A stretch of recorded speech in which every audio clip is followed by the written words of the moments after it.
Muy buenas tardes tengan todos. Les doy la bienvenida a nuestro tercer y último encuentro del módulo Docencia Reflexiva dentro del Diplomado en Educación Superior basada en competencias. Como ya me conocen, mi nombre es Yaspili Méndez Paz y soy la docente que los ha ido acompañando durante el periodo de extensión de dicho módulo. Recordemos que durante el encuentro anterior, en aquel segundo encuentro de nuestro módulo, habíamos explicado las características de la enseñanza que dificultan una formación reflexiva. Este había sido nuestro punto de partida, precisamente para poder profundizar en aquellos elementos y principios que se deben tener en cuenta para poder enfrentar esas características que aún prevalecen en la enseñanza actual y que desgraciadamente dificultan esa formación reflexiva. De hecho, la segunda actividad evaluativa que orientamos en aquel segundo encuentro está vinculada directamente con este primer aspecto que analizamos en aquel momento. Y un segundo momento de nuestra clase donde precisamente analizamos los principios de la enseñanza que propician una formación reflexiva. Para culminar aquel encuentro, haciendo un análisis sobre los aportes que representa la reflexión en los procesos de enseñanza y aprendizaje. A lo largo de aquel encuentro, pues a partir de las intervenciones de varios de los diplomantes, se pudo llegar a un diálogo que permitió enriquecer cada uno de los contenidos orientados. Pues bien, hoy nos corresponde abordar el tercer y último tema de nuestro módulo, donde determinaremos las estrategias que propician una formación reflexiva. De manera que vamos a estar dándole respuesta en nuestro encuentro a la interrogante que aparece en pantalla. ¿Qué estrategias propician una formación reflexiva? Si prestamos atención a los contenidos que se han ido abordando en el primer y en el segundo encuentro y que han sido enriquecidos mediante un diálogo común donde han estado involucrados todos ustedes, nos podemos dar cuenta de que en relación con la docencia reflexiva, hemos analizado el qué, el cuándo, el para qué y el por qué de la docencia reflexiva. De manera que partimos de los orígenes de la formación reflexiva para luego comenzar a explicar todos los fundamentos teórico-conceptuales de la formación reflexiva. Y hemos ido instaurando un diálogo a lo largo de estos dos encuentros anteriores que nos han permitido entender precisamente los aportes que representa la competencia reflexiva para el docente en su praxis educativa y en sentido general para los procesos de enseñanza y aprendizaje. De manera que nos falta abordar en torno a la formación reflexiva el cómo. ¿Y por qué el cómo? Pues precisamente porque la práctica reflexiva no es una práctica espontánea. Hay que provocarla, hay que enseñarla.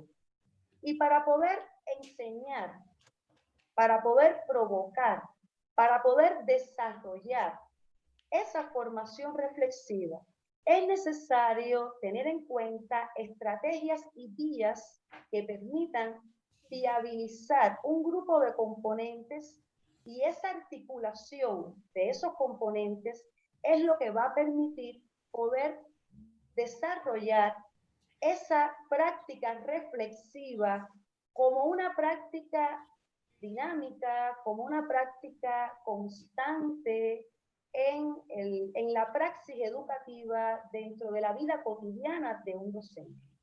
Es por ello que en el encuentro de hoy, pues vamos a estar analizando esas estrategias y vías que propician una formación reflexiva.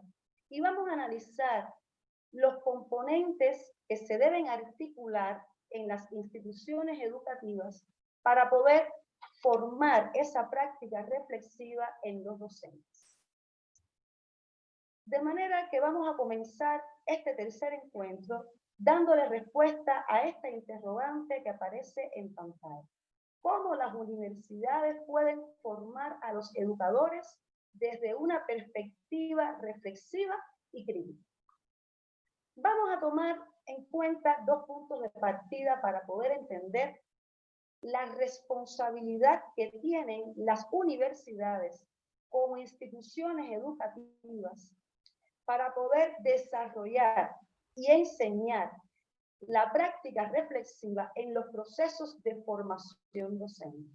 Por un lado, las universidades son las responsables de diseñar y desarrollar todas aquellas estrategias que propicien una formación reflexiva, de manera que para ello deben gestionar diferentes vías que permitan su implementación. Precisamente sobre estas vías vamos a estar profundizando a lo largo de nuestro encuentro. Y es que este tema ocupa tanta importancia porque la formación reflexiva permite, como hemos estado analizando en los dos encuentros anteriores, permite orientar el desarrollo de docentes críticos, reflexivos e investigadores con competencias que les permitan pensar de manera crítica y reflexiva desde una perspectiva problematizadora y por lo tanto exponer situaciones y encontrar soluciones. Como hemos ido analizando en los dos encuentros anteriores, cuando hemos analizado y explicado los aportes que representa la práctica reflexiva para la labor del docente, es necesario entender que la práctica reflexiva debe ser incorporada por los docentes como un proceso sistemático, como un proceso dinámico, como un proceso que forme parte de la vida cotidiana dentro de su labor como docente. No estamos hablando de que la práctica reflexiva solamente el docente la debe activar cuando identifica un problema que está relacionado con la clase o con el proceso de enseñanza y aprendizaje en sentido general. Por supuesto que cuando desarrollamos como docentes una clase, identificamos como docente algún problema que consideramos haya tenido la clase, inmediatamente cuando termina esa clase, como docentes, pues nos ponemos a reflexionar sobre qué sucedió, cómo sucedió y qué podemos realizar para subsanar ese error en otro momento.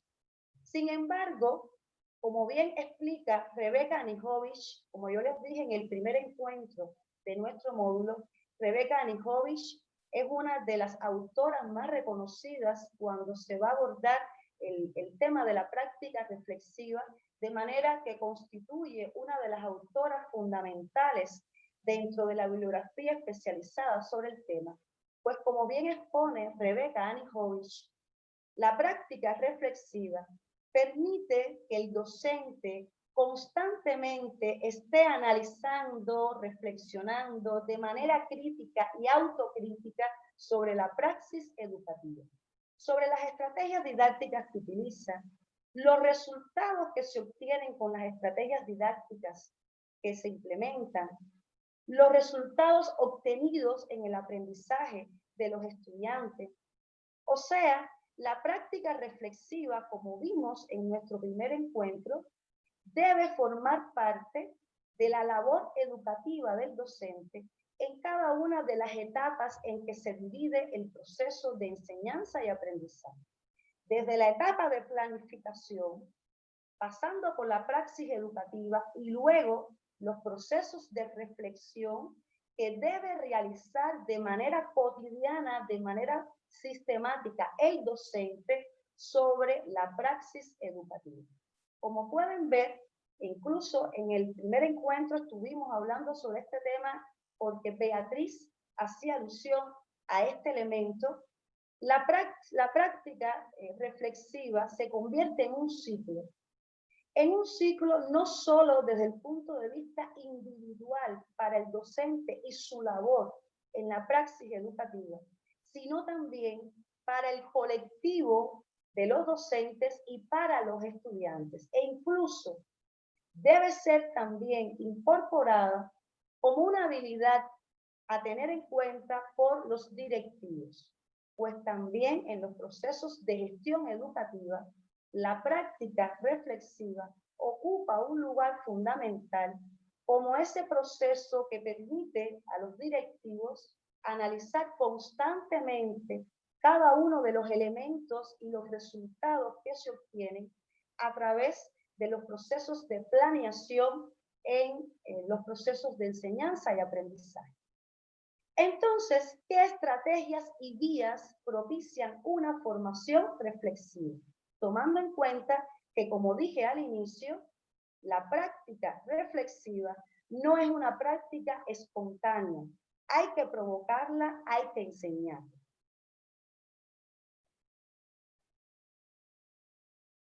Como bien les estaba diciendo, la reflexión debe estar presente en todo el proceso formativo, tanto en la planificación, en la praxis educativa, como en la reflexión sobre la acción práctica. Y precisamente este ciclo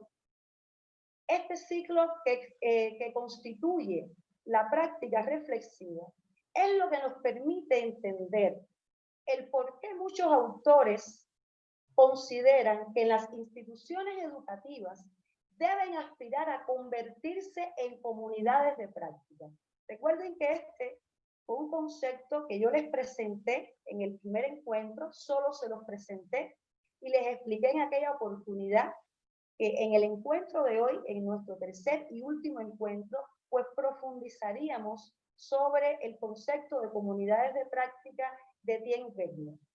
Fíjense que para Etienne Wegener, las comunidades de prácticas constituyen aquellos grupos de personas que comparten una preocupación o pasión por algo que hacen y aprenden a hacerlo mejor cuando interactúan regularmente. O sea, en el entorno educativo, estamos hablando de que las comunidades de práctica son aquellos grupos de docentes que se reúnen sistemáticamente, periódicamente, para poder analizar aquellos elementos fundamentales dentro de la praxis educativa que permite el perfeccionamiento constante dentro del proceso de enseñanza y aprendizaje. Y precisamente de los elementos importantes en este concepto de comunidades de práctica o comunidades de aprendizaje, como también le denominan otros autores, es que permite poder articular todos los componentes necesarios para que estos grupos de profesores que se reúnen y constituyen las comunidades de prácticas puedan regularmente realizar sus reuniones y de esta manera compartir experiencias que sean fundamentales para poder activar y enseñar la práctica reflexiva.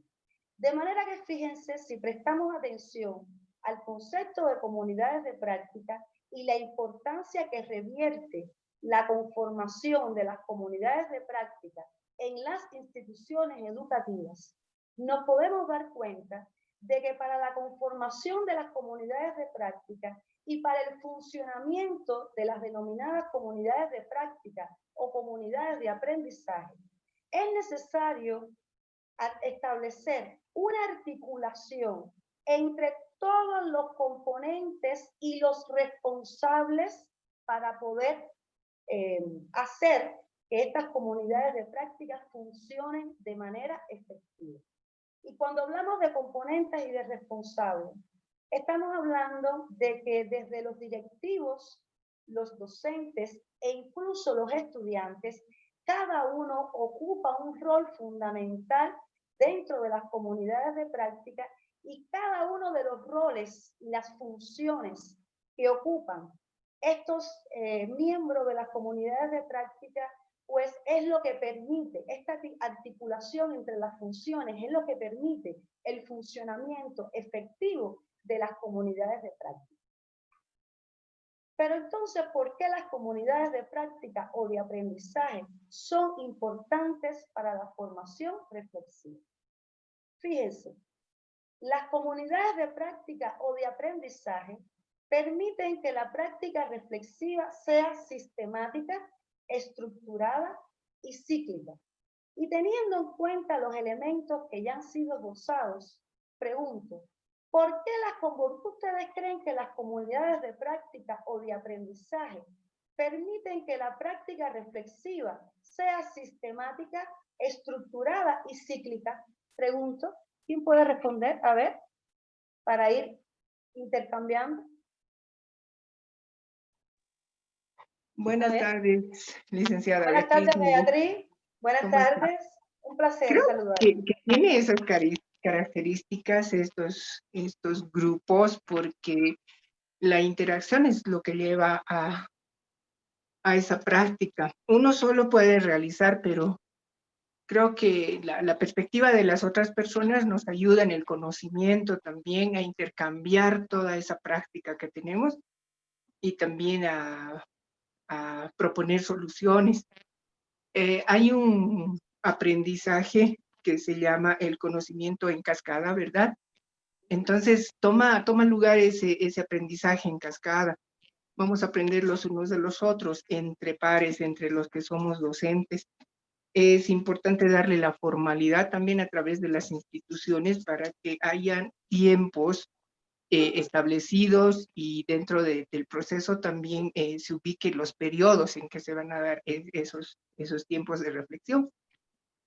Efectivamente, Beatriz, en función del último elemento que usted está planteando, es precisamente donde las comunidades de práctica o aprendizaje permiten que la práctica reflexiva sea sistemática, estructurada y cíclica. Pues para que la práctica reflexiva sea sistemática, estructurada y cíclica, se deben contar con determinados componentes. En primer lugar, con el tiempo. Sabemos que los docentes, como ya hemos ido analizando, y cada uno de nosotros que somos docentes lo sabemos, contamos con un tiempo limitado.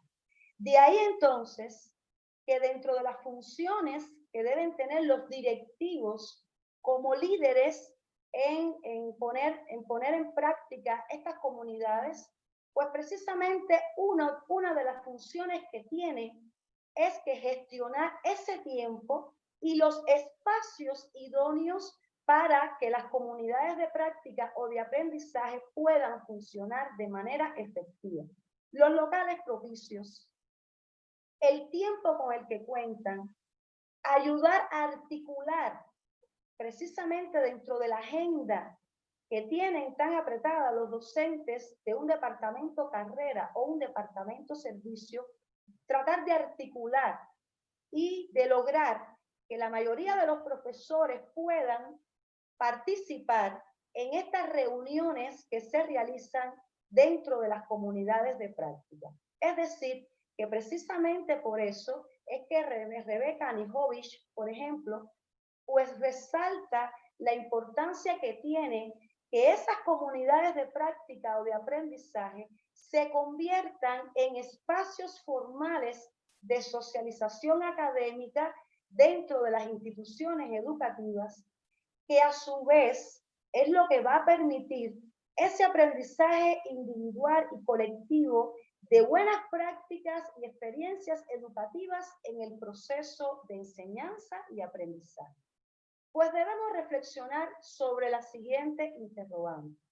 ¿Sería lo mismo que varios docentes se reúnan en algún momento de manera esporádica, cuando tengan tiempo en sus agendas, para poder reflexionar o compartir experiencias de la praxis educativa, que conformar dentro del colectivo docente espacios formales, sistemáticos, periódicos, donde los profesores puedan compartir, puedan dialogar sobre las experiencias que van alcanzando en la praxis educativa?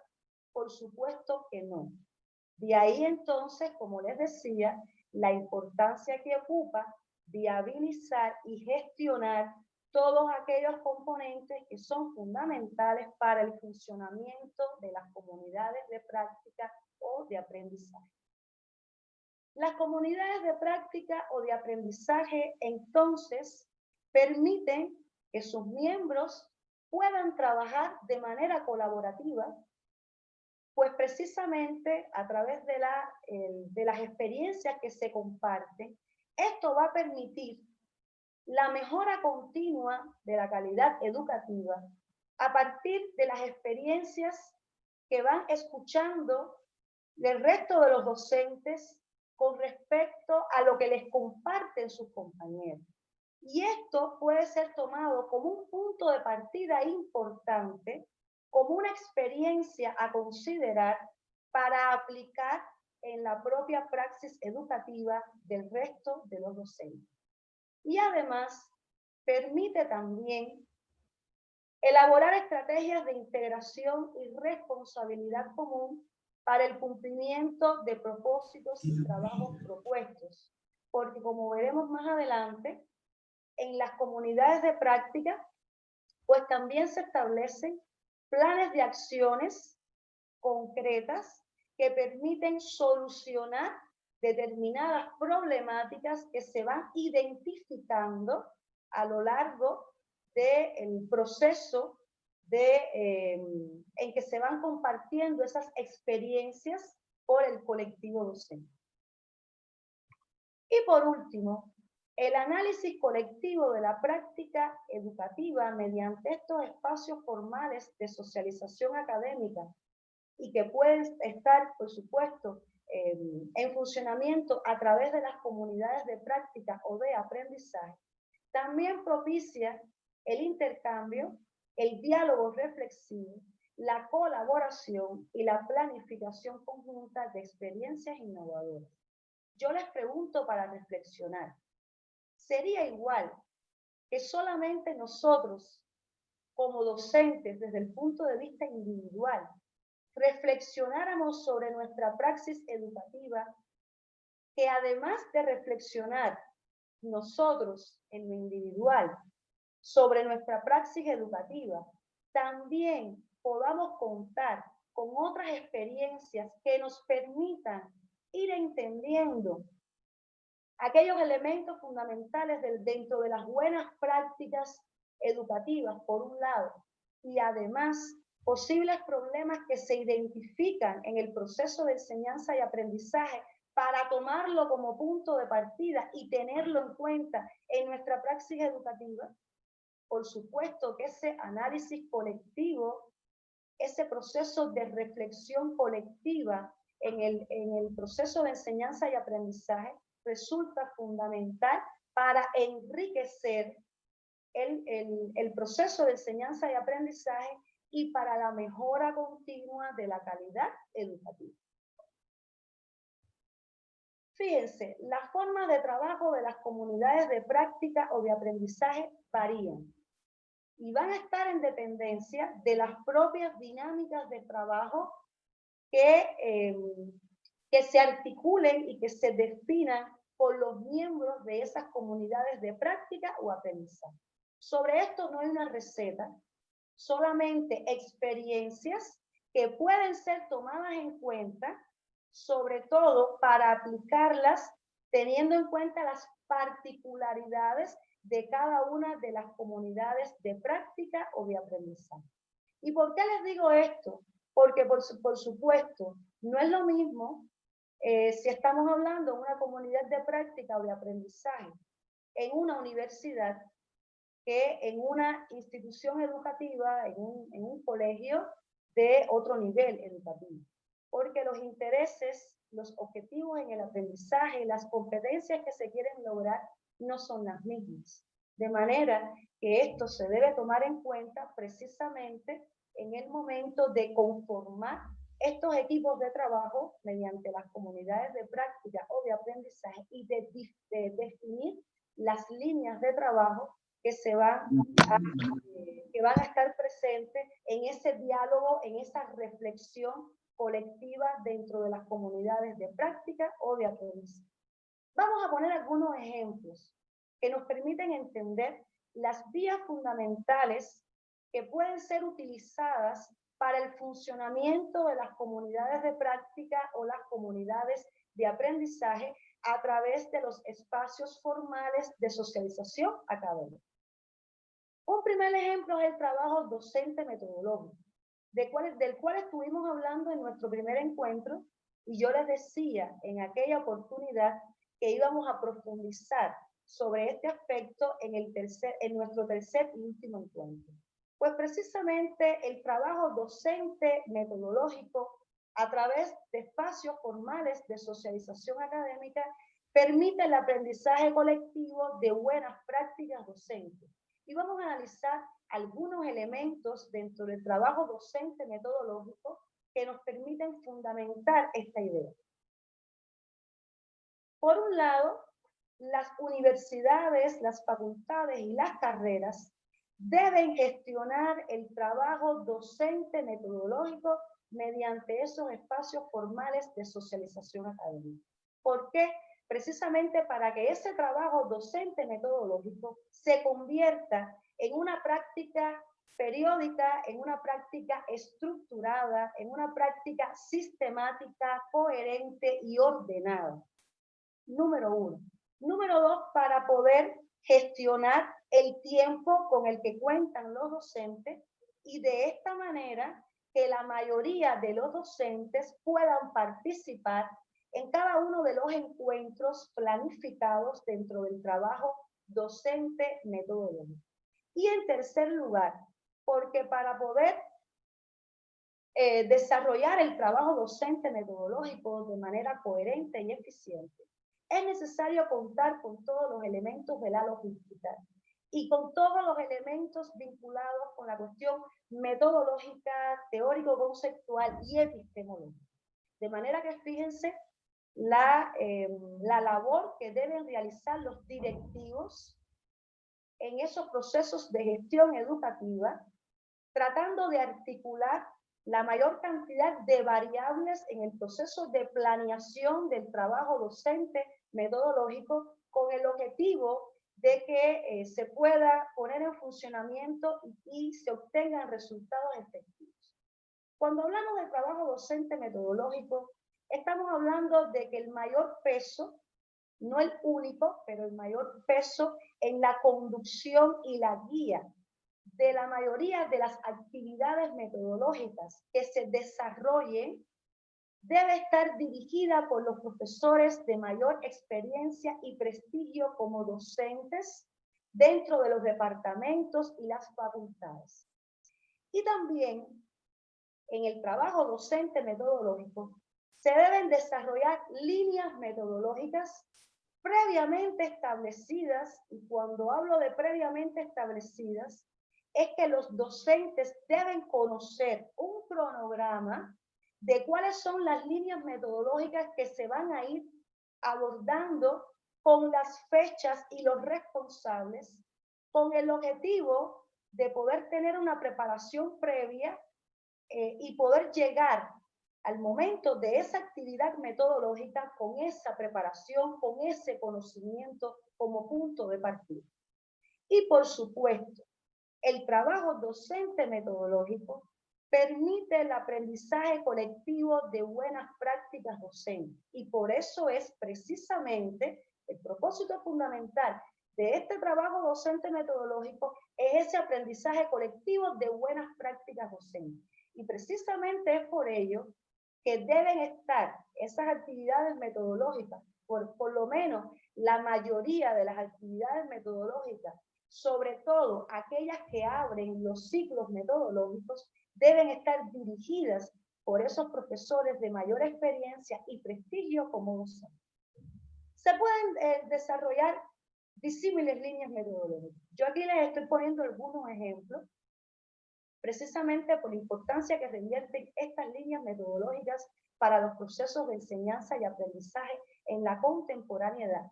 Pero las líneas metodológicas se van a determinar por cada uno de los colectivos docentes en dependencia de la misión, la visión y los resultados que se quieran obtener en el proceso de enseñanza y aprendizaje. Y por supuesto, ese trabajo docente metodológico se debe desarrollar en base a un ciclo metodológico donde exista una degradación de actividades metodológicas, comenzando por las clases metodológicas instructivas, demostrativas, y cerrando ese ciclo metodológico con las denominadas clases abiertas, donde ya el peso fundamental de esas clases abiertas lo van a tener los profesores en formación o los profesores de menor experiencia, donde se propicie un debate colectivo que permita la práctica reflexiva. En cada una de estas clases, en cada una de estas actividades metodológicas, por supuesto, hay una persona que conduce, que lidera, que guía desde el punto de vista metodológico la actividad, y posteriormente pues se propicia un diálogo que permite enriquecer cada uno de los elementos que han sido abordados teniendo en cuenta la línea metodológica que se quiere desarrollar. Fíjense el nivel de articulación que se debe tener en cuenta en el funcionamiento del trabajo docente metodológico, y ese nivel de articulación es lo que va a permitir precisamente que esa práctica reflexiva se convierta en una práctica ordenada, estructurada, sistemática y consciente para la labor del docente, ¿ya?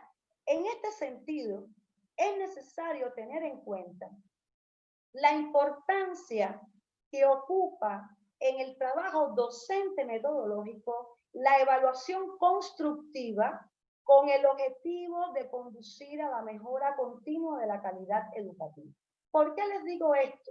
Porque en ese ciclo metodológico que se debe desarrollar dentro del trabajo docente metodológico, ocupa un lugar fundamental las clases observadas por otros colegas, es decir, las clases observadas a través de la observación por pares. Y todo lo que estamos conectados, o la mayoría, conocemos que muchos docentes hacen rechazo a los resultados que se pueden obtener con la observación de las clases, pues muchos consideran que se sienten cohibidos, consideran que a veces los colegas que observan las clases pues no asumen una posición de respeto. Muchas veces los docentes también asumen un rechazo, una posición de rechazo ante las críticas que se le puedan hacer en torno a la praxis educativa, sobre todo cuando es un docente que ya tiene gran experiencia en la educación superior. Y por lo tanto, por eso Rebeca Anikovich resalta la importancia que debe tener la evaluación constructiva en esos procesos de observación por pares, donde tanto los colegas como los directivos, cuando van a observar las clases dentro de ese ciclo metodológico, deben ser capaces de instaurar luego, cuando se haga el análisis de la clase, de instaurar un diálogo en base al respeto, de instaurar un diálogo donde se fundamente con mucho respeto y con mucho tacto, pues cada uno de los elementos observados en la clase, donde se le dé la oportunidad en ese momento en que se está instaurando ese diálogo en base al análisis de la clase, se le tiene que dar la oportunidad al docente de poder exponer sus criterios. Y ambos, lo mismo el docente que está siendo observado, que los que van a observar esa clase, es necesario que tengan en cuenta una interacción bien respetuosa para que el resultado de ese proceso de observación conduzca a una retroalimentación formativa. De ahí lo de evaluación constructiva, pues precisamente la observación que realizamos de otras clases o la que nos realizan nuestros colegas o los directivos a nuestras clases, debe permitir niveles de retroalimentación que permitan la calidad, la mejora continua de la calidad educativa. momento de la clase les pregunto, ¿cuáles son algunas de las experiencias que ustedes han vivido en Bolivia, en los entornos socioformativos de Bolivia, con respecto al trabajo docente metodológico que les permita poder ampliar cada uno de los elementos que han sido gozados hasta el momento en base a experiencias concretas? Vamos a ver, ¿qué experiencias han vivido en los espacios socioformativos de Bolivia con respecto al trabajo docente metodológico? Vamos a ver. ¿Qué características tiene el trabajo docente metodológico en Bolivia? Está articulado y fundamentado como un espacio formal de socialización académica. ¿Pueden ustedes considerar que existe una articulación de cada uno de los componentes que hemos estado analizando para que los resultados obtenidos con ese trabajo docente metodológico en los espacios socioformativos bolivianos sean idóneos, sean efectivos, conduzcan a esos niveles de retroalimentación? Les pregunto. A ver, ¿quién puede participar?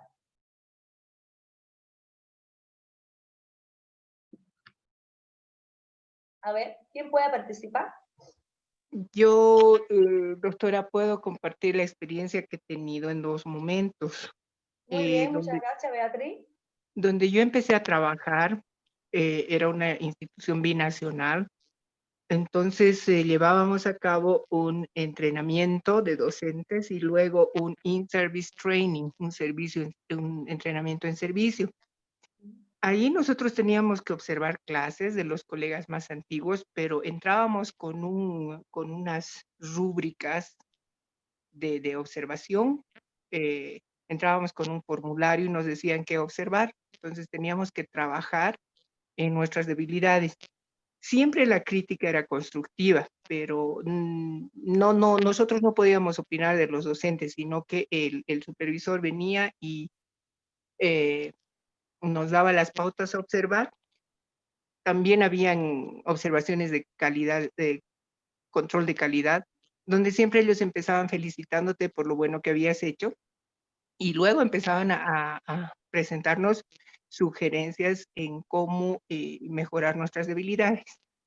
El segundo momento que estoy viviendo ahora es en la universidad donde trabajo, es la circunstancia, estas clases en línea que estamos impartiendo, nos obliga a compartir y nos obliga a observar las clases de docentes más antiguos, es lo que está haciendo la universidad, para aprender las buenas técnicas que tienen los demás, ¿no? Entonces, uno ha sido, la primera experiencia que he tenido ha sido muy, muy metódica. Ha sido excelente esa experiencia que he tenido y ahí me he formado en eso de aprendizaje cooperativo, enseñanza reflexiva, que yo no lo sabía por teoría, sino más por práctica. Y ahora la circunstancia en la universidad donde trabajo nos está obligando a practicar esto, pero todavía no se formaliza. Muchas gracias, Beatriz. Beatriz ha tocado dos aspectos fundamentales en este momento del análisis que estamos instaurando. Uno de los aspectos es precisamente, y Rebeca Nijovic insiste mucho sobre esto, que en estos procesos de diálogo que se dan en torno a las clases observadas, los directivos y los colegas, cuando observan las clases de otros colegas, es necesario comenzando ese diálogo resaltando los aspectos positivos de la clase para luego ir ponderando aquellos elementos que se van analizando en torno a posicionamientos críticos. Y sobre todo también tener en cuenta precisamente ese equilibrio que se debe establecer entre los elementos positivos que se resaltan y los elementos que deben perfeccionarse a través de la praxis educativa. Este es un elemento importante a considerar dentro del análisis que acaba de realizar Beatriz. Y un segundo análisis también, un segundo elemento importante dentro del análisis de Beatriz es precisamente la importancia que ocupa la competencia reflexiva a partir de la práctica educativa. Fíjense que este es un elemento a considerar porque a juicio de Rebeca Nijovic, y yo estoy de acuerdo, yo me adscribo a esa posición de ella considera que los procesos de reflexión en los entornos socioformativos tienen como peculiaridad que precisamente se reflexiona a partir de la práctica educativa y sobre la práctica educativa. Es una de las peculiaridades que adquiere la reflexión en los procesos de enseñanza y aprendizaje que la diferencian de otras reflexiones que realizamos como investigadores, como profesionales, como seres humanos, porque recuerden que, como bien yo les exponía en el primer encuentro, comenzamos hablando sobre este tema. La reflexión ocupa un lugar central en nuestras vidas desde diferentes puntos de vista. Pero en el ámbito educativo, uno de los elementos que tipifican y diferencian a la práctica educativa es precisamente este: cómo la competencia reflexiva constituye una herramienta, una habilidad fundamental para que el profesor realice análisis reflexivos críticos y autocríticos sobre la praxis educativa. Por lo tanto, todo esto que hemos analizado del trabajo docente metodológico, como hemos podido analizar, posibilita la reflexión individual y colectiva sobre el proceso de enseñanza y aprendizaje, y esto va a permitir la mejora continua de la calidad educativa. Vamos a poner otro ejemplo. Los seminarios, los foros y los eventos pedagógicos, que también constituyen espacios formales de socialización académica y constituyen espacios importantes dentro de las comunidades de práctica o las comunidades de aprendizaje. Fíjense que los seminarios, los foros, los eventos pedagógicos en sentido general, como todos los que hemos participado en eventos de este tipo, podemos saber que permiten crear un espacio de debate, de intercambio de ideas y de intercambio de experiencias sobre la práctica educativa. Pues precisamente porque los seminarios, los foros y los eventos pedagógicos contienen características importantes que los diferencian de otro tipo de eventos científicos. Por un lado, se basan en el intercambio de conocimientos a través del diálogo. Pero fíjense que ese diálogo que se establece entre el ponente y los que participan en estos eventos pedagógicos, pues forman parte de los resultados que se presentan sobre la base de investigaciones pedagógicas. Es decir, uno de los elementos que tipifican los eventos pedagógicos y los diferencian de otros eventos científicos es que los resultados de las investigaciones que allí se presentan forman parte de investigaciones que realizan los docentes sobre la praxis educativa o a partir de experiencias obtenidas en esas comunidades de aprendizaje que forman parte precisamente de la praxis educativa de otros colegios. Otro de los elementos importantes que permiten entender las principales características de los eventos pedagógicos es que se propician procesos de reflexión sobre temas pedagógicos relevantes desde una perspectiva crítica. Los eventos pedagógicos constituyen un espacio formal de socialización académica que permiten la actualización constante de todas aquellas investigaciones vinculadas con el quehacer docente, ya sea aquellas investigaciones que tienen una carga más teórica que aquella donde se exponen resultados de investigaciones que tienen un contenido práctico. Por lo tanto, es necesario poder participar en los eventos pedagógicos para estar siempre actualizado con aquellas investigaciones que se van realizando en cada uno de los momentos históricos. Y además, los eventos pedagógicos, por supuesto, deben ser gestionados por las instituciones educativas, los directivos y los líderes docentes implicados. De ahí que se considere por eso un espacio formal de socialización académica, porque no estamos hablando de un espacio de reunión que se puede desarrollar a través de la práctica espontánea. Estamos hablando de un espacio que tiene que ser estructurado, que tiene que ser ordenado, que tiene que ser organizado para tener en cuenta esa articulación de variables que permitan resultados efectivos en esos eventos pedagógicos. Desde el tema del tiempo con el que se va a contar en el evento, la organización dentro de los tribunales, los paneles en el evento, de las comisiones en el evento, las temáticas que se van a desarrollar en el evento. Esas temáticas, por supuesto, tienen que estar incorporadas en una convocatoria que debe ser concreta y bien explícita, y además que debe ser pues puesta a consideración del resto de los docentes. Tiene que haber ahí un trabajo de marketing, porque es lo que va a permitir dar a conocer, divulgar el evento con tiempo para que los docentes puedan planificarse y puedan participar en estos eventos pedagógicos.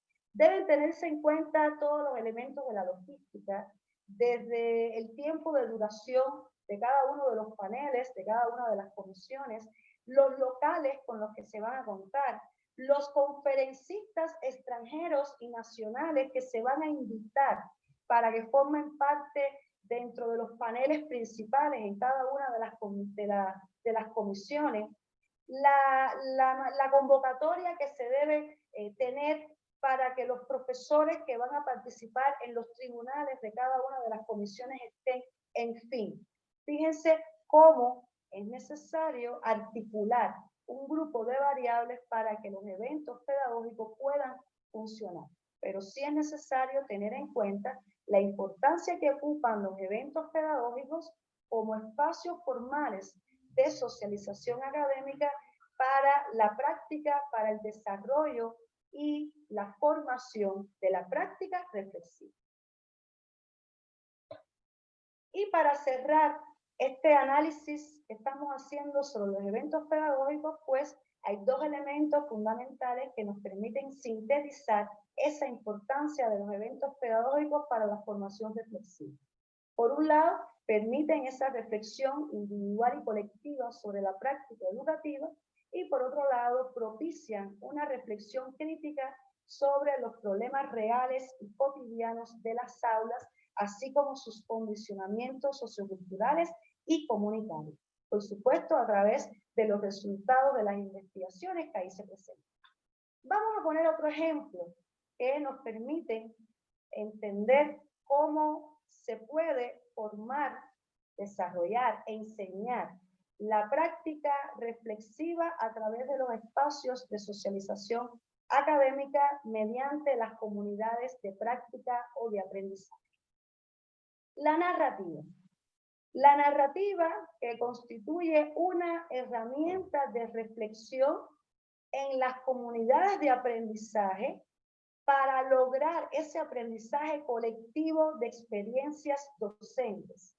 Fíjense que las narrativas en las comunidades de aprendizaje permiten la reconstrucción y la interpretación de todas aquellas experiencias que los docentes comparten con otros colegas sobre su práctica educativa. Las narraciones que los docentes comparten con otros colegas en las comunidades de aprendizaje propician procesos de reflexión individual y grupal sobre los sucesos ocurridos entre los docentes y estudiantes dentro y fuera del aula.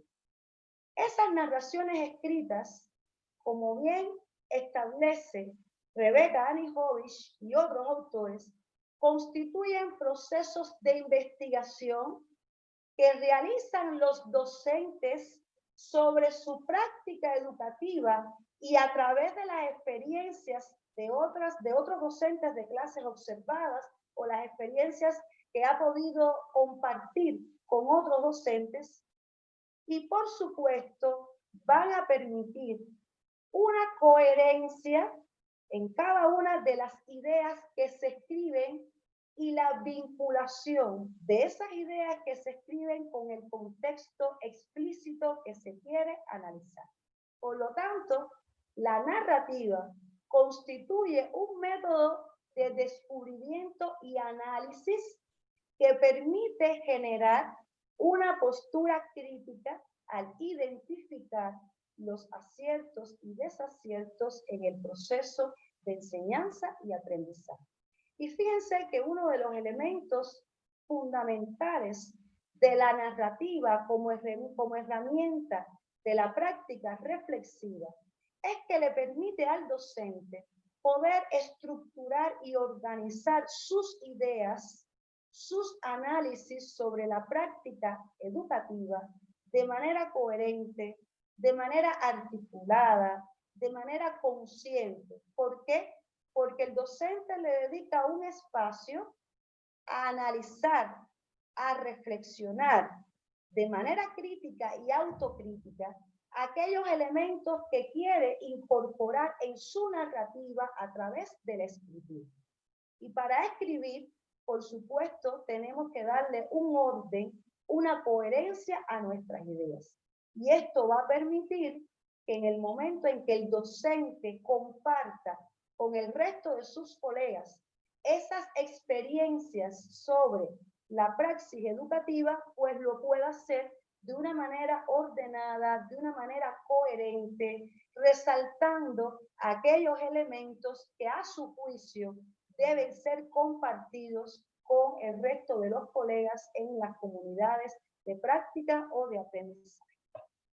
Existen diferentes tipos de narrativas, pero en el ámbito educativo se destacan las historias de clases, precisamente por la importancia que ocupan para la práctica reflexiva en los procesos de enseñanza y aprendizaje.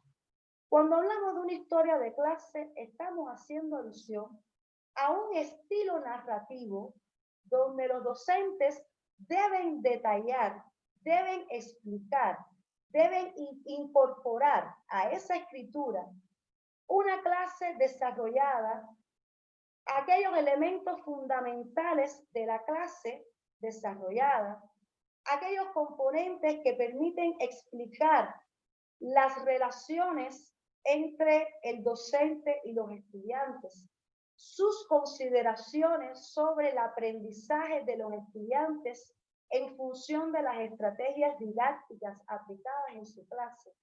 En fin, todos aquellos elementos que el docente considera deben ser resaltados sobre la praxis educativa. Y el propósito fundamental de esa historia de clase es socializarla en esa comunidad de aprendizaje con el objetivo de que los demás integrantes, el resto de los colegas, de los miembros de esa comunidad de aprendizaje, realicen aportes que pueden conducir a niveles de reflexión individual y colectiva.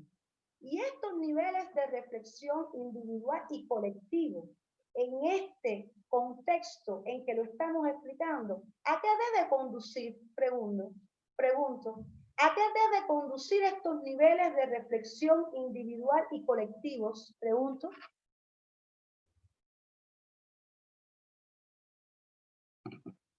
¿A qué debe conducir estos niveles de reflexión individual y colectivo sobre los elementos que se van a exponer, que se van a compartir en esas historias de clase? Vamos a ver, pregunto. ¿A qué debe conducir? A ver, ¿para qué debe servir? ¿Qué resultados se deben obtener con esos niveles de reflexión individual y colectivo? Pregunto. A ver, ¿qué creen? ¿Qué creen? A ver. Identificar problemas. Identificar problemas y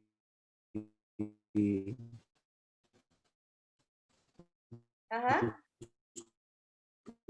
soluciones.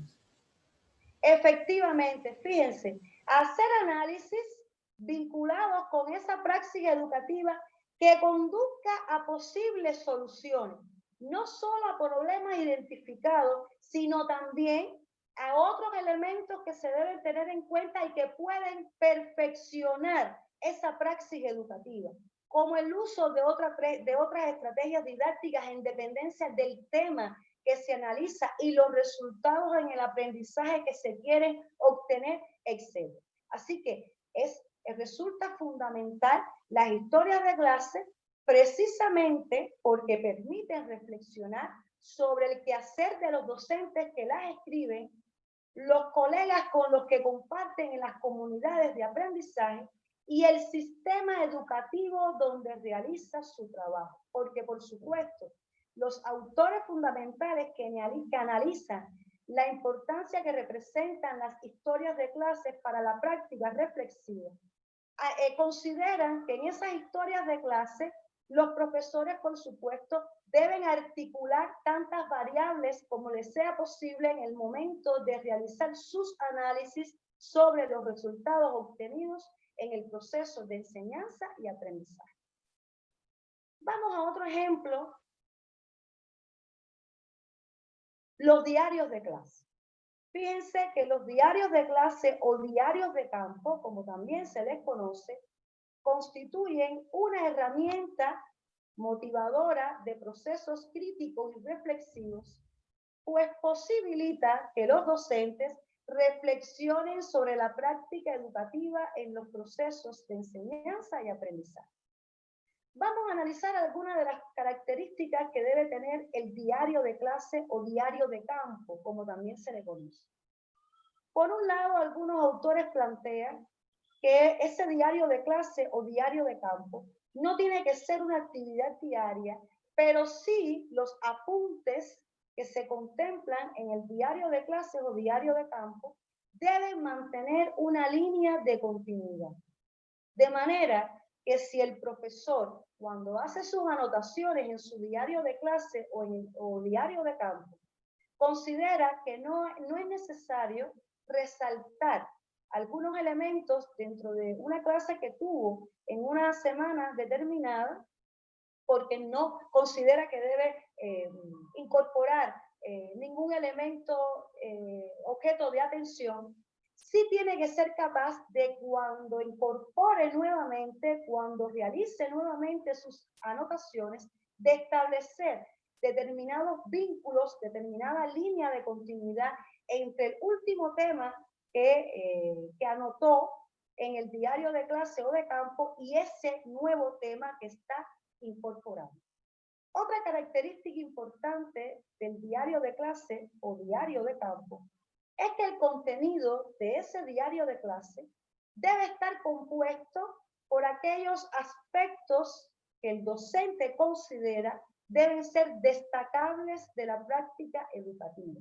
Sobre esto, los autores consideran que no hay una receta única que permita definir, que permita establecer cuáles deben ser esos componentes que el docente incorpore en sus anotaciones del diario de clase o diario de campo.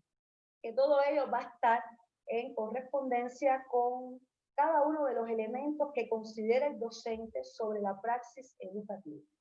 Y en tercer lugar, el diario de clase o diario de campo debe contener descripciones sobre la interacción entre docentes y estudiantes, las actividades de aprendizaje, entre otros elementos importantes de la práctica educativa.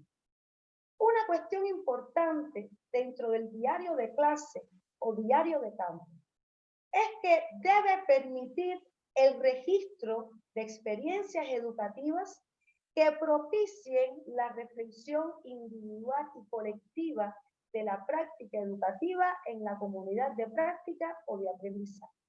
¿De qué estamos hablando? De que el docente debe describir lo más posible, analizar lo más posible cada uno de los elementos que anota en su diario de clase. Porque el diario de clase se convierte en una herramienta de trabajo fundamental para el docente, incluso tras el paso del tiempo. Y cuando pasa el tiempo, el docente va a analizar algunas de estas anotaciones. Si en el momento en que recogió las anotaciones no es capaz de describir de manera explícita y de desarrollar todos aquellos posibles elementos a destacar sobre la praxis educativa, pues con el tiempo ese diario de clases deja de tener la validez que puede representar para la práctica reflexiva. Y además, el diario de clase constituye una herramienta importante para la conformación de las historias de clase. Por supuesto, si estamos hablando, si analizamos que las historias de clase son aquellas narrativas que le permiten a los docentes poder escribir de manera coherente sobre la praxis educativa, destacando aquellos componentes que son importantes a resaltar para el análisis con otros colegas y para el análisis autocrítico de la praxis educativa, pues por eso es que el diario de clase, esas anotaciones que realiza el docente de manera periódica, pues va a constituir una herramienta fundamental para las historias de clase.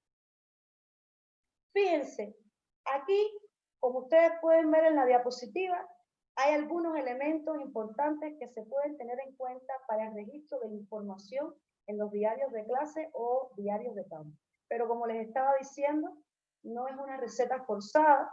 Aquí hay algunos autores que consideran que este interrogante que aparece en pantalla puede constituir una guía en el momento en que los docentes recojan esas anotaciones en los diarios de clase o los diarios de campo, que, cómo y cuándo registrar. Y aquí hay algunos elementos: comentarios personales y opiniones, juicios críticos, reflexivos y valorativos, impresiones y valoraciones sobre las situaciones y personas registradas, entre otros elementos que también pueden ser incorporados teniendo en cuenta esos juicios que establece cada uno de los docentes sobre la praxis educativa. ¿Qué otros espacios existen en las comunidades de práctica o comunidades de aprendizaje que permiten esa práctica reflexiva? En este caso específicamente, pues estamos hablando de espacios informales de socialización académica. Fíjense que ya analizamos los espacios formales de socialización académica y es necesario pues analizar algunos elementos importantes de los denominados espacios informales de socialización académica. Un espacio informal de socialización académica fundamental para la práctica reflexiva son aquellas reuniones que se desarrollan entre docentes y estudiantes en disímiles lugares, como pueden ser cafés, centros comunitarios, incluso en las mismas instituciones educativas, pero fuera del horario laboral, y por supuesto constituyen espacios informales de socialización académica, pues precisamente no están establecidos de manera estructurada, sino que obedece a esa espontaneidad de los que conforman esa práctica, esa comunidad de práctica o comunidad de aprendizaje, y por lo tanto obedece a los procesos de gestión que cada uno de los que conforman esas comunidades de práctica o comunidades de aprendizaje, pues precisamente viabilicen, precisamente gestionen. Vamos a analizar algunos elementos que nos permiten entender el por qué los espacios informales de socialización académica propician la formación reflexiva. En primer lugar, porque permiten el diálogo reflexivo, crítico y autocrítico sobre diversos temas vinculados al proceso de enseñanza y aprendizaje. Estamos hablando de que precisamente como constituye un espacio informal de socialización, pues se mantiene un clima favorable para que los estudiantes y los docentes puedan establecer un diálogo abierto, un diálogo respetuoso, un diálogo diáfano que pueda conducir a enriquecer los resultados de la práctica educativa. Son momentos propicios para incentivar las valoraciones de los estudiantes en torno a la praxis educativa, a las estrategias de enseñanza utilizadas por los docentes y a sus propias estrategias de aprendizaje. Un segundo elemento importante que permiten entender la importancia que ocupan los espacios informales de socialización académica para la formación reflexiva es que promueven la creatividad mediante la gestión de los docentes y los estudiantes, incitando precisamente a ese debate respetuoso e interactivo que posibilita esos niveles de retroalimentación. Como les estaba diciendo anteriormente, pues constituye un espacio propicio para poder establecer esa interacción diáfana, esa interacción respetuosa que posibilite esos niveles de retroalimentación en la práctica educativa.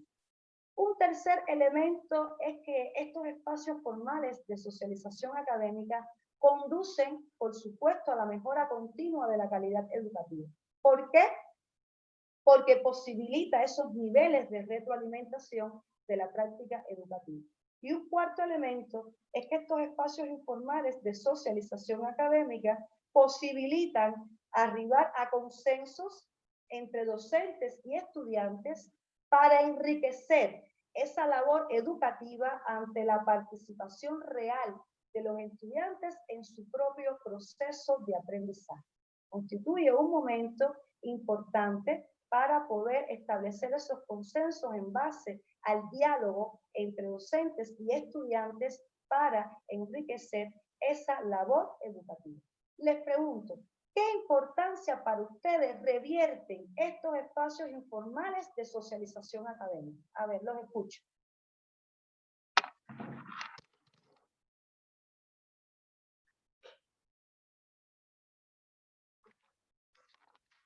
Los escucho. ¿Qué importancia para ustedes revierten estos espacios informales de socialización académica? ¿Qué otros elementos se le pueden incorporar al análisis que hemos realizado en este momento? A ver.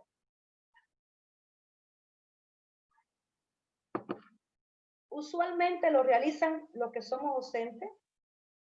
Usualmente utilizan estos espacios informales de socialización académica, establecen este diálogo diáfano con los estudiantes que permiten niveles de retroalimentación. ¿Qué importancia para ustedes revierten estos espacios informales de socialización académica para la práctica reflexiva? A ver, ¿qué importancia revierten? Los escucho. A ver. Sí, doctora Beatriz, otra vez. Creo que es muy importante para conocer de primera mano, digamos, la información acerca del proceso que estamos nosotros llevando a cabo, ya que van a ser estudiantes y todos los implicados dentro de la comunidad.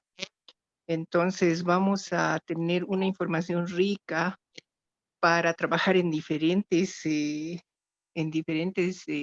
planos, digamos, no solamente en la enseñanza. Es importante conocer a los estudiantes para preparar incluso nuestras clases y nos va a dar una idea muy exacta de lo que es el contexto donde estamos trabajando, ¿no? Y los problemas que podemos tener o los problemas que podemos prever, digamos, para preparar nuestras clases, y la comunidad se enriquece porque viene la información, como ya decía antes, de varias fuentes, no solamente de profesores. Efectivamente, y además, precisamente como estas reuniones se desarrollan en esos espacios informales, esto permite que los estudiantes no estén cohibidos.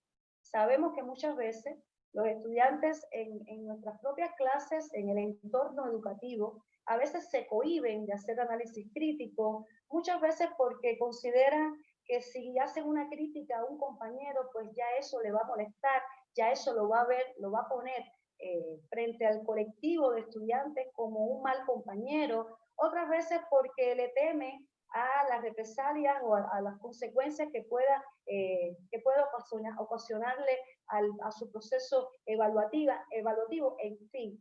Que precisamente que las reuniones se desarrollen en estos espacios informales, pues permiten que estos estudiantes no estén cohibidos, permiten establecer ese diálogo diáfano como les estaba yo explicando al inicio del análisis que estábamos realizando en torno a esto. Vamos entonces, en un segundo momento de nuestra clase, presentar algunas estrategias que propician una enseñanza reflexiva en la formación de los futuros docentes. Fíjense, hasta el momento fuimos analizando determinadas estrategias y guías que en los espacios de socialización académica, de socialización formal académica y en los espacios informales de socialización académica permiten la formación, el desarrollo, la enseñanza de la práctica reflexiva en profesores de experiencia y en profesores en formación. En este momento vamos a hacer alusión específicamente a estrategias que se utilizan para enseñar la práctica reflexiva en la formación de los futuros docentes, en esos docentes en formación. Vamos a analizar el denominado modelo pedagógico de supervisión clínica y la importancia que ocupa este modelo pedagógico de supervisión clínica para la formación reflexiva de los futuros docentes. Fíjense, estamos hablando de que el modelo de supervisión clínica surge en plena década de 1960 en la Escuela de Educación de Harvard. En un momento, segunda mitad del siglo XX, donde, como ustedes saben, se producen procesos de reflexión y análisis crítico sobre los resultados del proceso de enseñanza y aprendizaje. Y precisamente en medio de ese contexto de análisis y revisionismo epistemológico, metodológico, teórico, conceptual y práctico, el tema de la reflexión ocupa un lugar fundamental en los procesos de enseñanza y aprendizaje. De manera que este es el contexto donde surge ese modelo de supervisión clínica que tiene varias características. Por un lado, debe apoyarse en una relación interactiva entre los profesores guías y los alumnos, esos alumnos que se están formando como docentes. En segundo lugar, debe desarrollarse en contextos naturales, por ejemplo, el aula. El aula ocupa un momento importante, un espacio importante, un contexto fundamental para el desarrollo del modelo de supervisión clínica. Una tercera característica del modelo de supervisión clínica es que los ejes temáticos deben ser conocidos y debatidos entre los docentes y los estudiantes que participan. No debe haber improvisación con este tema. Fíjense la importancia que ocupa precisamente para que esos estudiantes en formación como futuros docentes puedan estar preparados de antemano para cada una de las fases en que se divide ese modelo de supervisión clínica. Y por último, en el modelo de supervisión clínica... No, no digas eso. Oye, si yo jamás dijera... Por favor, el micrófono. El estudiante supervisado debe recibir una retroalimentación de su propia actuación. Fíjense, cada una de estas características las vamos a ir analizando concretamente en los elementos que vamos a desarrollar a continuación. Entonces, el modelo de supervisión clínica constituye un modelo de formación del profesional en educación dirigido directamente a la práctica del desempeño profesional. Estamos hablando que en el modelo de supervisión clínica, un profesor tutor asume la supervisión dentro de la práctica docente de dicho estudiante, de ese estudiante en formación. Ambos trazan un plan inicial y sobre esa base se va realizando una inspección sistemática de su desempeño profesional, con el propósito fundamental de que ese estudiante obtenga niveles de retroalimentación que le permita ir perfeccionando esos modelos de actuación del profesional en educación. Por lo tanto, el modelo de supervisión clínica requiere una preparación como antecedente De ahí una de las características que habíamos presentado que debe tener este modelo de supervisión clínica es que los estudiantes en formación deben conocer de antemano ese plan que se traza, esas temáticas fundamentales que se van a desarrollar durante ese tiempo que va a durar ese funcionamiento, esa puesta en práctica del modelo de supervisión clínica. Y además, el profesor en formación, además de recibir esas temáticas fundamentales que van a estar presentes, también deben recibir las directrices fundamentales que serán objetos de atención en el proceso de supervisión. Y por lo tanto, resulta fundamental, y en esto el profesor, tutor, tiene el rol protagónico de poder conducir en ese proceso de formación a ese estudiante y poder dotarlo del cómo desarrollar buenas prácticas en la praxis educativa.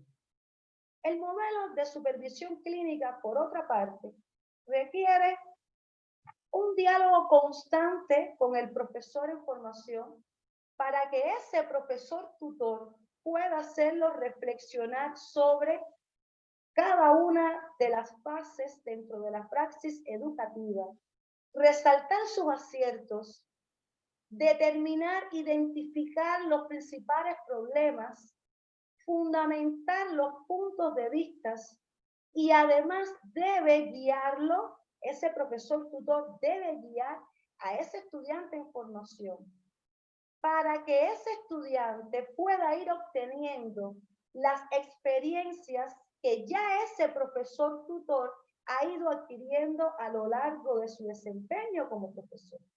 Si analizamos cada uno de estos elementos, nos podemos dar cuenta de que el modelo de supervisión clínica permite una retroalimentación sistemática y constante del profesor y el estudiante. Y esta es una idea que se debe tomar en cuenta.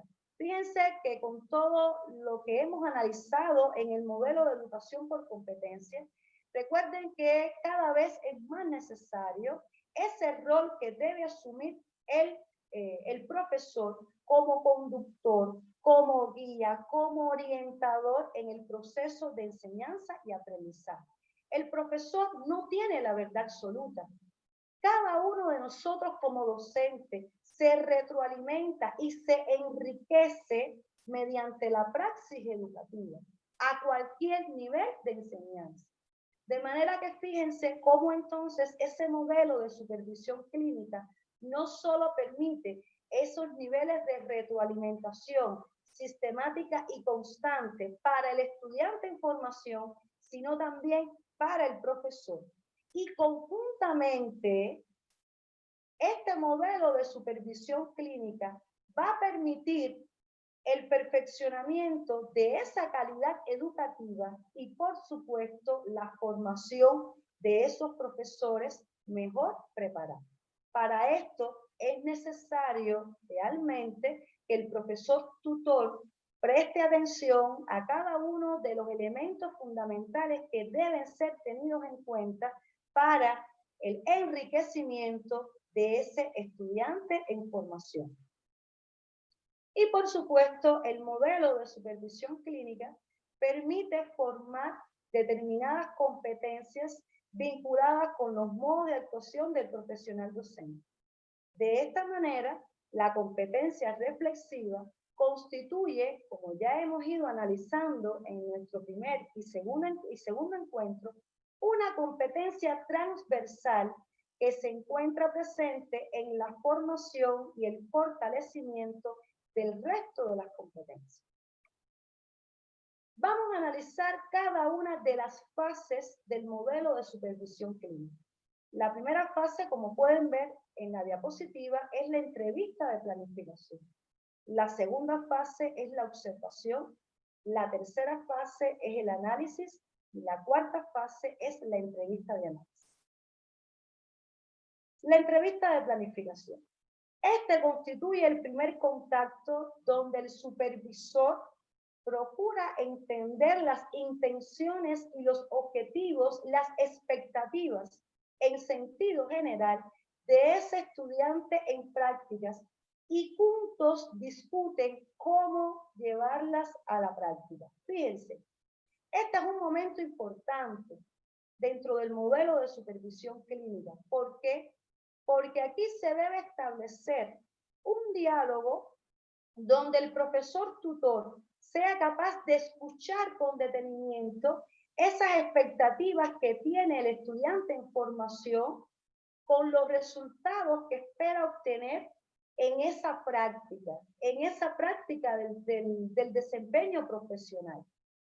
Los autores que analizan el tema del modelo de supervisión clínica explican que este momento de planificación, de planeamiento, es fundamental porque constituye un punto de partida donde se debe instaurar un consenso, un diálogo entre ambas partes, entre el profesor tutor y los estudiantes en formación, de manera que las temáticas y el plan que se traza en ese primer momento no debe ser dado al estudiante, no debe ser impuesto al estudiante de manera vertical, de manera rígida.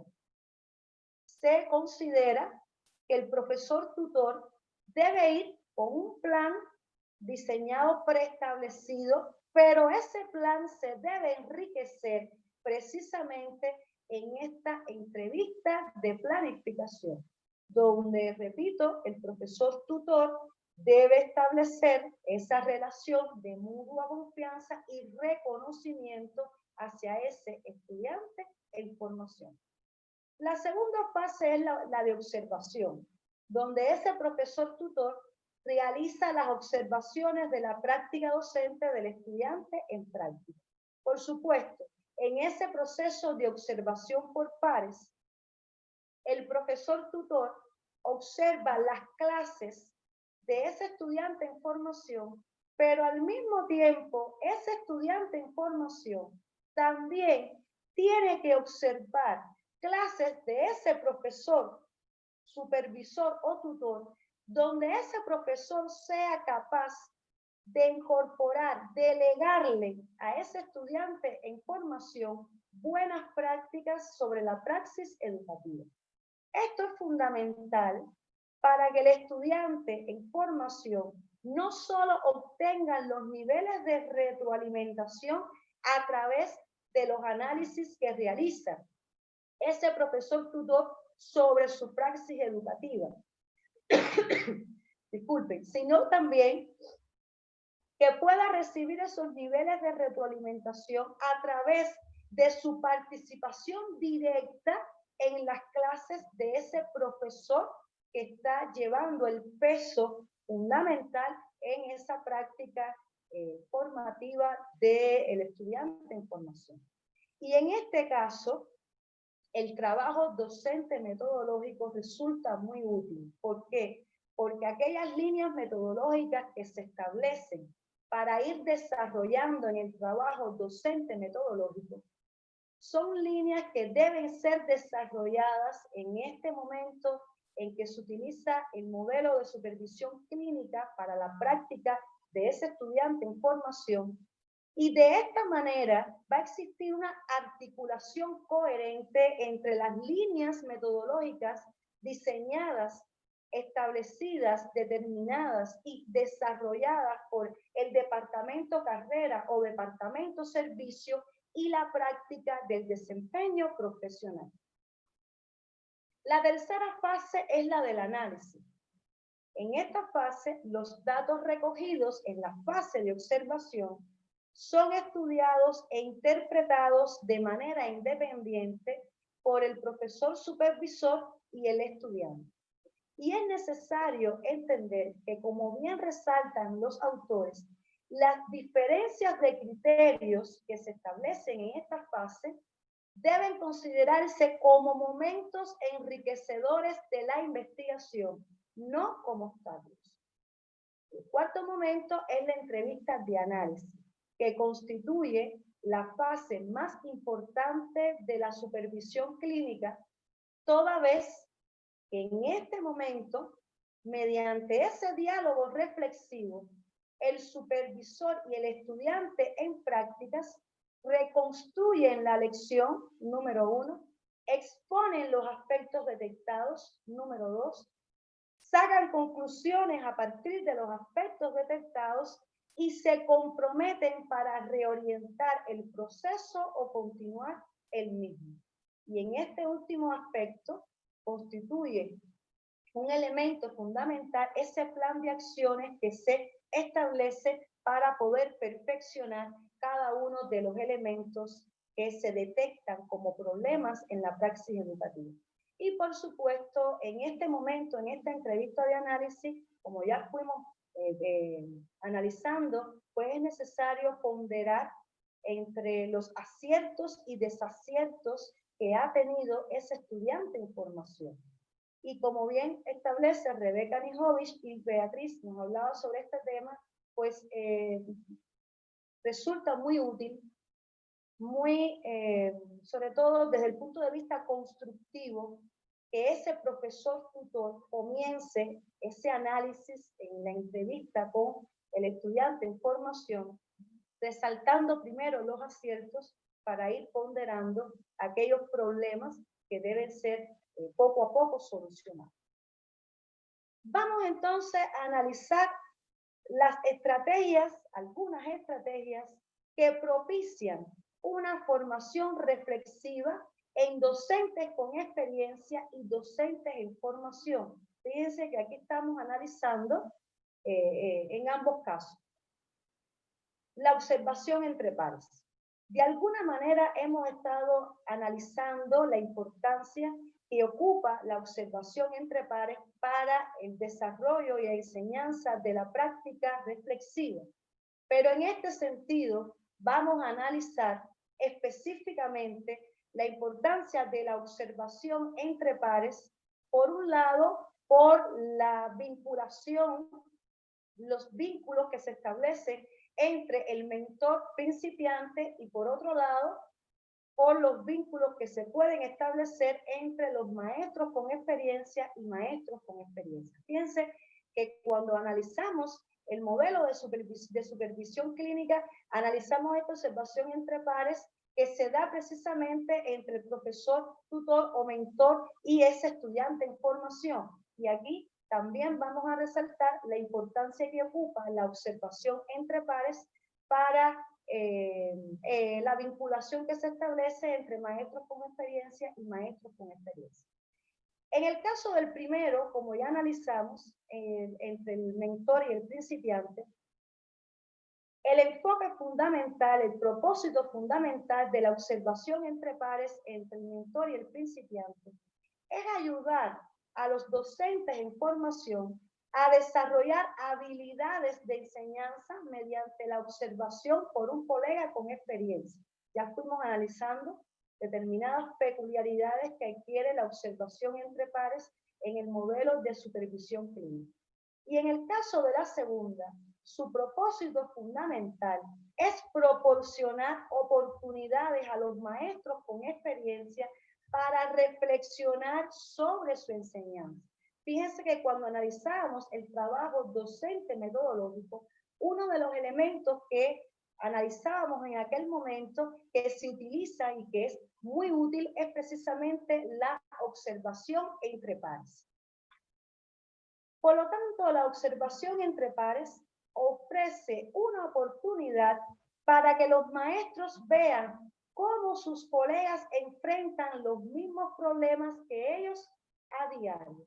Y teniendo en cuenta este elemento, es que podemos entender entonces que la observación entre pares estimula la reflexión sobre la propia práctica personal mediante la observación de otros maestros. Y también permite a los maestros compartir ideas y experiencias. La observación entre pares permite que los maestros puedan analizar, observar cómo otros colegas enseñan, lo cual permite a su vez, promueve la retroalimentación mediante los comentarios recibidos sobre la práctica educativa. Claro, esto, como ya yo dije, representa un reto para docentes y directivos.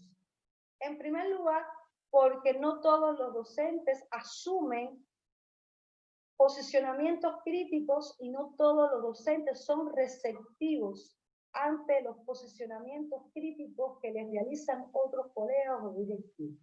De manera que retomo nuevamente y resalto la importancia que representa para obtener resultados efectivos con la práctica reflexiva en la observación entre pares, que los colegas y los directivos que observen, que ocupen el rol de observar esas clases, tienen que ser muy respetuosos y tener mucho tacto cuando se analicen los elementos fundamentales que componen esa clase que observar.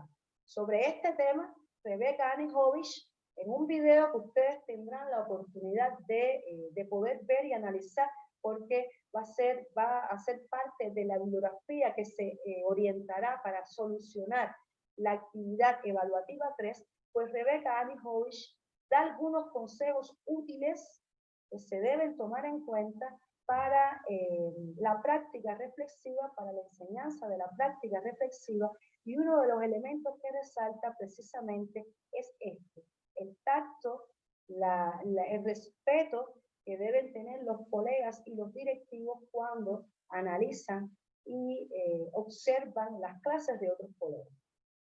La observación entre pares, si se realiza con estos propósitos que ya hemos ido estableciendo, pues va a permitir entonces que los docentes puedan desarrollar autoconciencia de sus propios estilos de enseñanza a través de un ambiente de confianza que genera un impacto en el aprendizaje.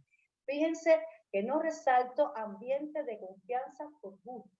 Precisamente ese ambiente de confianza es lo que va a permitir que los docentes puedan ser autocríticos, puedan mantener esa posición receptiva ante cada uno de los elementos observados por sus colegas y directivos. Y esto es lo que va a generar entonces un impacto directo en el aprendizaje de los docentes y de los estudiantes. Y por último, es necesario pues presentar un protocolo muy cortito que utiliza mucho Rebecca Anijovic, y además ella plantea la importancia que revierte este protocolo. Cuando hablamos de protocolo, pues estamos haciendo referencia a una red de conversación organizada en pasos. Y esa red de conversación organizada en pasos, pues permite activar la reflexión desde el punto de vista individual y colectivo. Es el protocolo SER. La S de seguir haciendo, la E de empezar a hacer y la R de reformular. Fíjense que cuando Rebecca Anijovic nos hace alusión a este protocolo y la importancia que tiene para la enseñanza y el desarrollo de la práctica reflexiva, nos expone que es un protocolo que se puede utilizar desde el análisis que hacemos con nuestro colega sobre una clase hasta el momento en que compartimos una experiencia vinculada con nuestra praxis educativa. Es decir, fíjense cómo a través de este protocolo pues podemos obtener esos niveles de retroalimentación, y muy importante, este protocolo conduce a niveles de autoevaluación. Es muy utilizado para la autoevaluación, no solo con los docentes, sino también que se puede utilizar con nuestros estudiantes. De manera que el protocolo SER resulta muy útil para los procesos de reflexión individual, colectivo y por pares en las comunidades de práctica. Y por eso precisamente es que nuestra tercera actividad evaluativa va a estar relacionada con este protocolo. Hasta aquí lo que les tenía preparado para nuestro tercer y último encuentro. Llegó el momento de enriquecer cada uno de los elementos abordados en nuestra clase a través de sus consideraciones. Yo les pregunto, ¿qué hemos aprendido en la clase de hoy? Y en segundo lugar, ¿qué importancia revierte, ustedes consideran que revierte la práctica reflexiva para la labor docente educativa? Les pregunto. Vamos a ver.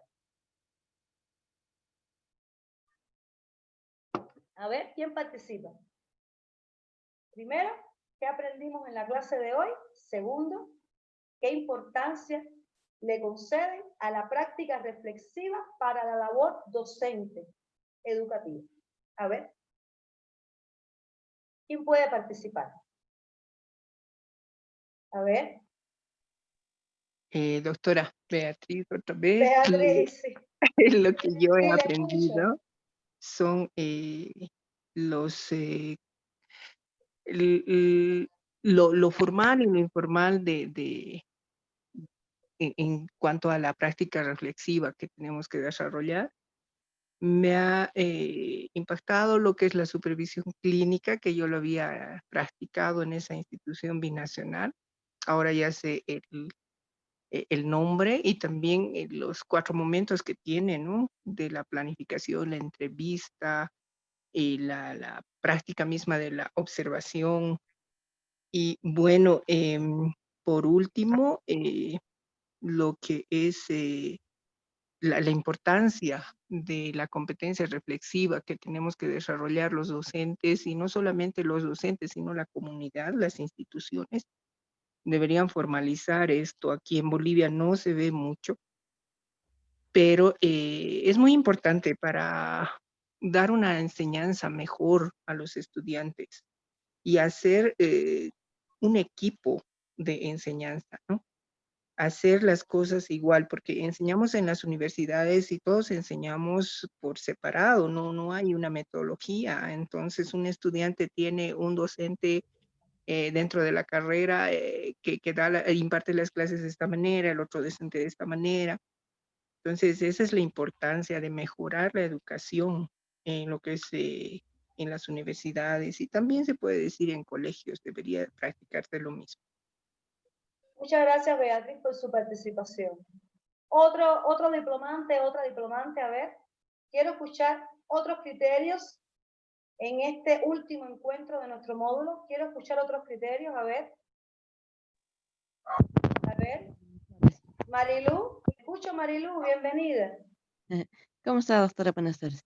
Bueno, yo particularmente, doctora, quiero de alguna otra manera socializar una experiencia, ¿no?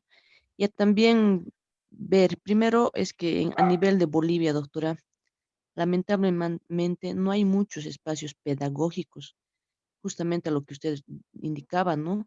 Para poder intercambiar de manera individual, grupal, qué sé yo, ¿no? No hay muchos y no hay quien incentive, digamos, ¿no? Al menos por lo cual se continúa realizando todas las actividades metodológicas de aprendizaje de manera muy individual y muy propia, ¿no?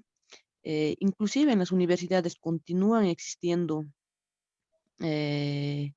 maestros que están formados a la antigua, pues, ¿no? Y no quieren y no desean compartir sus conocimientos, son un poco más celosos, ¿no? Restringidos en los conocimientos que ellos tienen y la experiencia que tienen también en emprender, en este caso, bueno, sus clases, ¿no?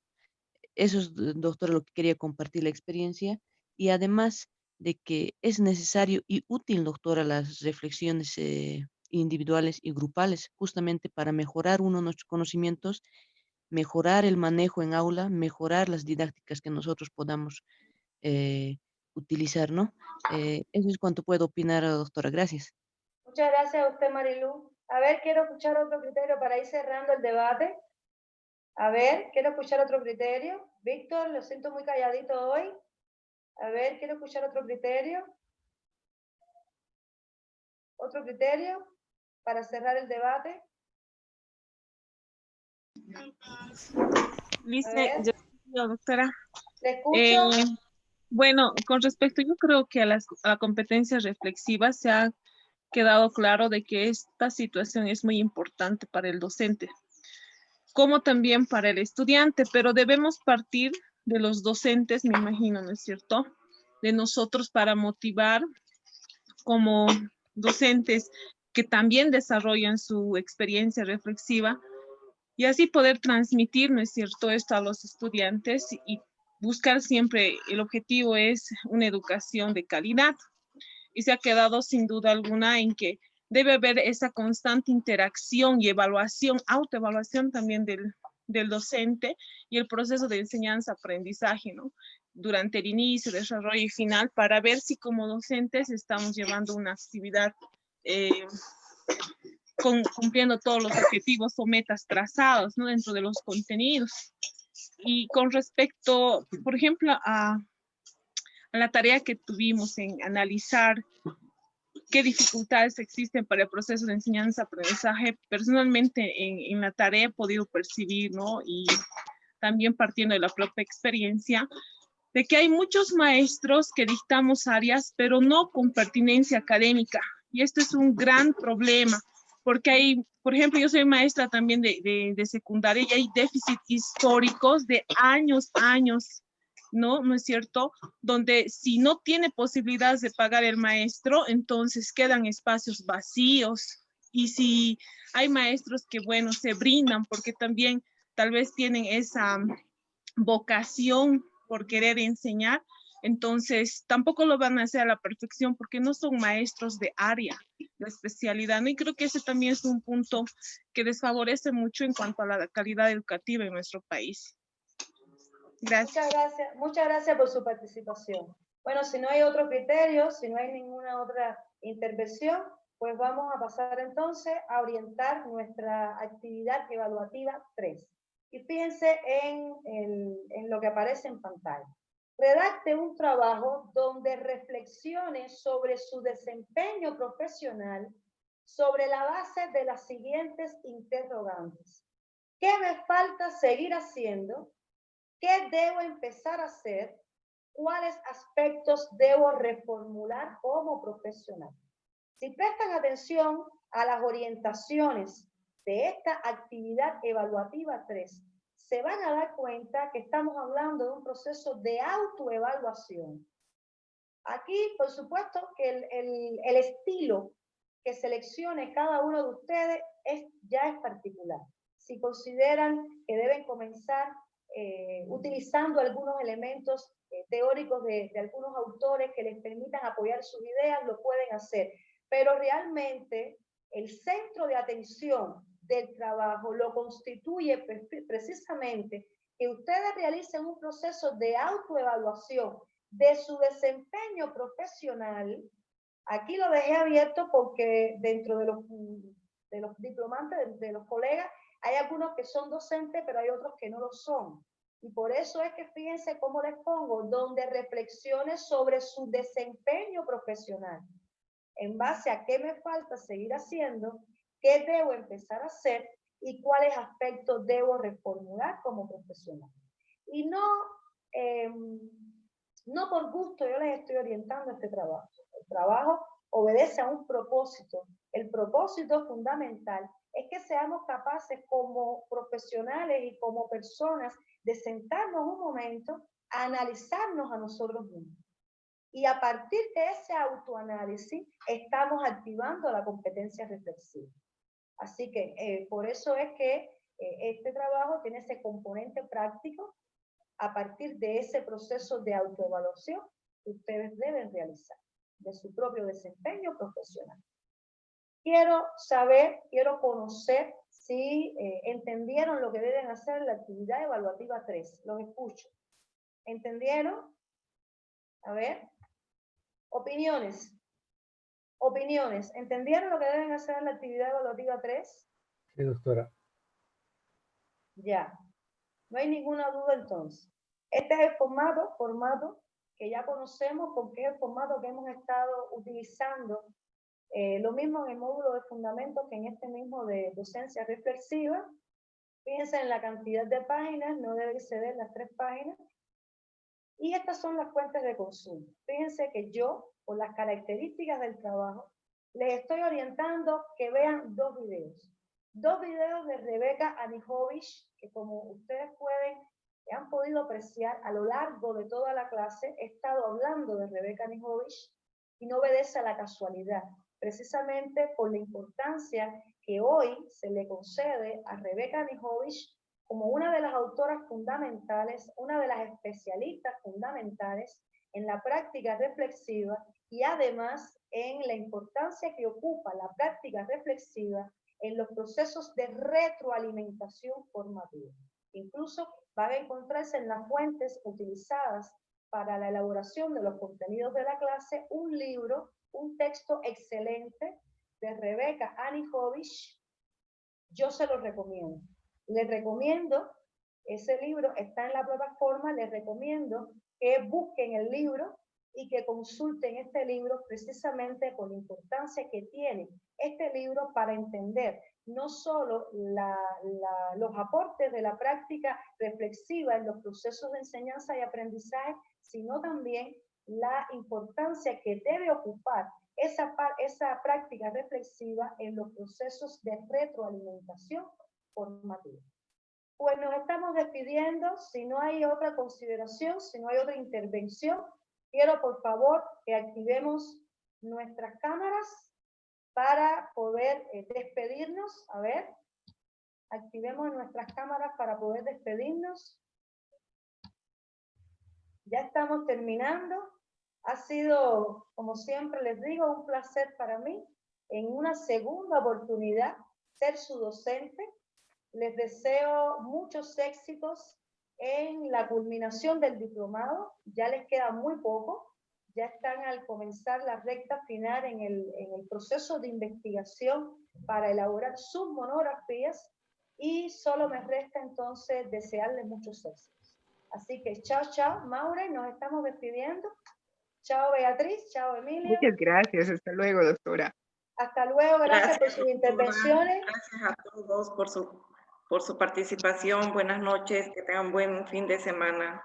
Buenas noches. Gracias por... Hasta luego, doctora. Buenas noches. Buenas noches, chao. Hasta luego.